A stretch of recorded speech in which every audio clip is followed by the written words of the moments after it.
안녕하세요. 조계양 작가의 이야기 오디오북. 오늘 들려드릴 이야기는 점쟁이 홍계관과 황판서 이야기입니다. 조선시대 세조 임금 때 눈먼 점쟁이인 홍괴관이라는 사람이 있었습니다. 그 당시 귀신 같은 점쟁이라고 신복, 또 아주 유명한 점쟁이라고 명복이라고 이렇게 불릴 정도로 소문이 자자했답니다. 왜냐하면 홍교관은 점을 쳐서 한 번도 빗나간 적이 없었기 때문이에요.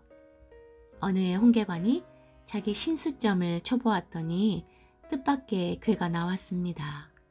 앞으로 몇 해 후 어느 해 어느 달에 사형을 당할 것이라는 그런 괴였어요.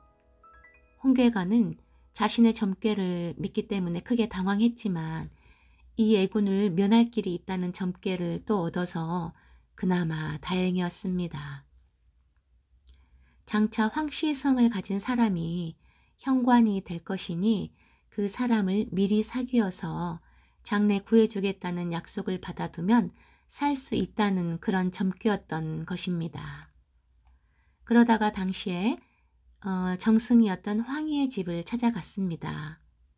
당시에 황희정승은 가장 훌륭했던 재상이고 또 그에게는 젊은 세 아들이 있다는 소문을 들었기 때문이에요. 성도 이렇게 황씨잖아요.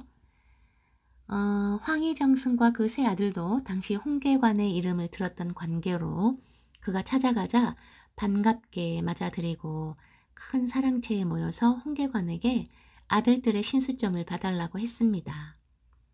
황희정승의 두 아들은 별로 신통한 점괘가 아니었는지 홍계관은 그저 예사롭게 말해 주었지만 셋째 아들인 황수신의 차례가 되자 옳지, 이제 내가 살았구나.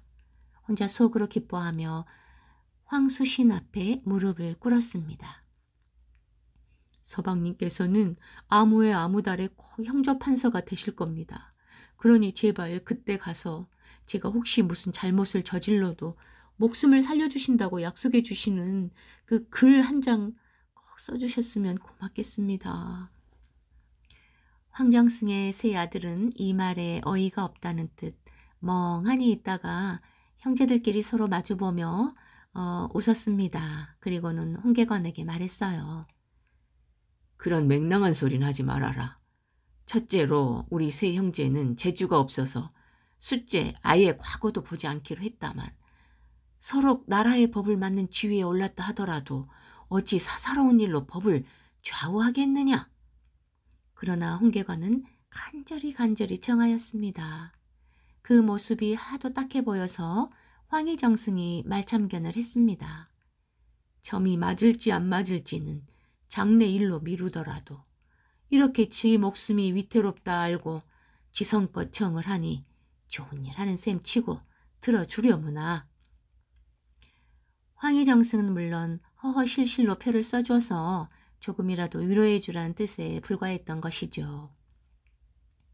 이렇게 되자 아들 황수신도 부친의 말을 어길 수 없어서 홍계관의 청대로 글을 적어주었습니다. 그 후 홍계관의 명성이 온 나라에 더 널리 퍼져서 마침내는 세조 임금의 귀에까지 들어가게 되었습니다. 원래 세조는 무당이니 구신이 점 같은 것들을 워낙 싫어하던 사람이라서 당장에 영을 내려 홍계관을 잡아들이라고 했습니다. 그래도 홍계관을 귀신인 양 믿는 사람이 많아서 세조는 처형하기에 앞서 한번 시험해 볼 생각으로 그래, 내가 헛된 점술로 세상을 어지럽히는 홍계관이냐? 이제 너의 재주를 시험해 보려고 하는데 소문과 같이 정확하게 맞추면 용서하되 그렇지 않다면 당장 사형에 처하겠다. 이렇게 말했습니다. 홍계관은 섬돌 저 아래에 납작하게 엎드려 있었지만 이어전에 봤던 자신의 신수점이 오늘에 와서 꼭 들어맞았다고 이미 마음의 준비가 되어 있었는지 대연하였습니다. 자, 여기 상자가 있다. 이 속에 무엇이 얼마나 들어있는지 그래 너희 그 점술로 알아맞혀 보거라. 홍계관은 산통을 가지고 잠시 점괘를 고르더니 황송 9개도 그 속에는 죽은 쥐가 3마리 들어있사옵니다. 하고 말했습니다. 그 말을 들은 세조는 속으로 놀랐습니다. 상자 속의 것은 틀림없는 쥐였기 때문이죠. 다만 죽은 쥐 3마리가 아니라 산 쥐 1마리였을 뿐이었지만요. 그래서 세조 임금은 애초에 홍계관을 없앨 생각이었기 때문에 그걸로 트집을 잡아서 네 이놈! 여행이 쥐라고 알아내기는 했지만 그러나 그 숫자가 맞지 않으니 죽음을 면치 못하리라. 세조는 홍계관을 결박지어 형조에 보내 즉시 사형에 처하라고 명령했습니다. 옥에 갇힌 홍계관은 이튿날 형조판서 앞에 이끌려 나왔습니다.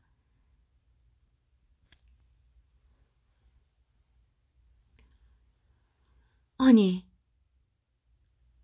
황송하지만 형조대감께서는 혹시 황희정승의 셋째 아드님이 아니십니까? 사형은 임금의 영으로 결정되었기 때문에 이제 형조판서가 그것을 집행만 하면 그만인 것인데 형조판서가 자리에 막 앉자 홍계관이 갑자기 소리 높여 이렇게 말했습니다.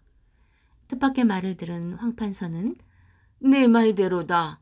하지만 그것이 너의 죄와 무슨 상관이냐. 어서 형을 받아라. 잠깐만 참아주십시오. 전날에 저에게 적어주신 표가 있사옵니다. 홍계관은 황수신이 손수 적어준 글발을 괴춤에서 꺼내 바쳤습니다. 그제야 황판서는 까맣게 잊고 있었던 일이 생각이 나 새삼 무릎을 치며 크게 감탄했습니다. 오, 그랬었구나. 너는 과연 귀신 같은 점쟁이다. 황판서는 곧 세조 임금을 찾아가 홍계관과의 일을 솔직하게 고한 후에 황송하오나 그 상자 속을 다시 조사해보고 싶습니다. 혹시 쥐가 새끼라도 나왔을지 모르니 다시 조사한 후에 그의 말이 맞으면 용서하여 주시옵소서. 라고 청했습니다. 그러자 세조도 혹시나 하는 마음에 허락을 했는데 과연 상자 속을 보니 쥐는 새끼를 2마리나 낳고 죽어 있었습니다. 이리하여 홍계관은 위태로웠던 목숨을 건지고 더욱 이름을 떨쳤다고 합니다.